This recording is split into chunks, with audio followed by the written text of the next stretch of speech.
At that time, as Jesus passed by, he saw a man blind from his birth. And his disciples asked him, Rabbi, who sinned, this man or his parents, that he was born blind? Jesus answered, it was not that this man sinned or his parents, but that the works of God might be made manifest in him. We must work the works of him who sent me while it is day. Night comes when no one can work. As long as I am in the world, I am the light of the world. As he said this, he spat on the ground and made clay of the spittle, and anointed the man's eyes with the clay, saying to him, Go wash in the pool of Siloam, which means sent. So he went and washed and came back seeing. The neighbors and those who had seen him before as a beggar said, Is not this the man who used to sit and beg?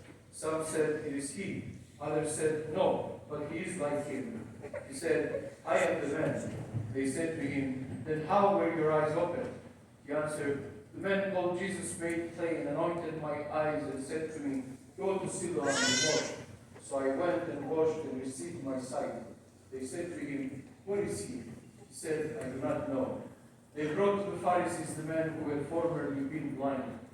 Now it was the Sabbath day when Jesus made the clay and opened his eyes. The Pharisees again asked him how he had received his sight. And he said to them, You put clay on my eyes, and I washed, and I see. Some of the Pharisees said, This man is not from God, for he does not keep the Sabbath. But others said, How can a man who is a sinner do such signs? There was a division among them.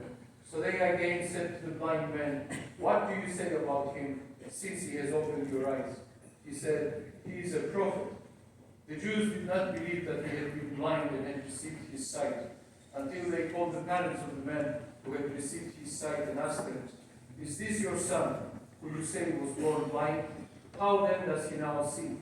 His parents answered, We know that this is our son, and that he was born blind. But how he now sees, we do not know, nor do we know who opened his eyes.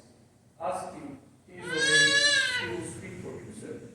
His parents said this because they feared the Jews, for the Jews had already agreed that if anyone should confess him to be Christ, he was to be put out of the synagogue.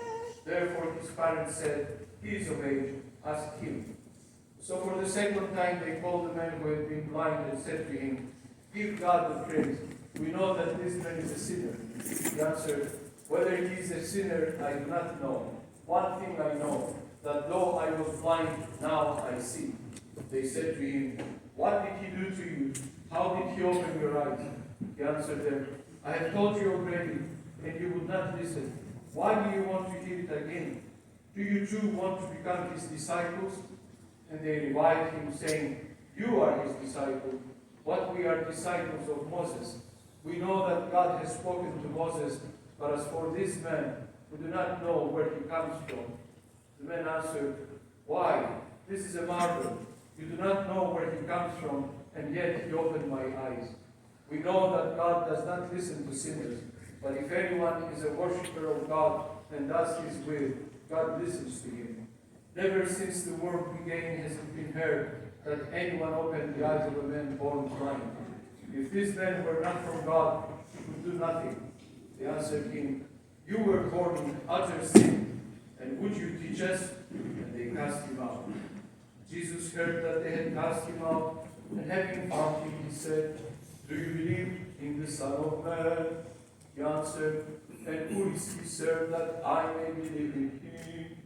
Jesus said to him, You have seen him, and it is he who speaks to you.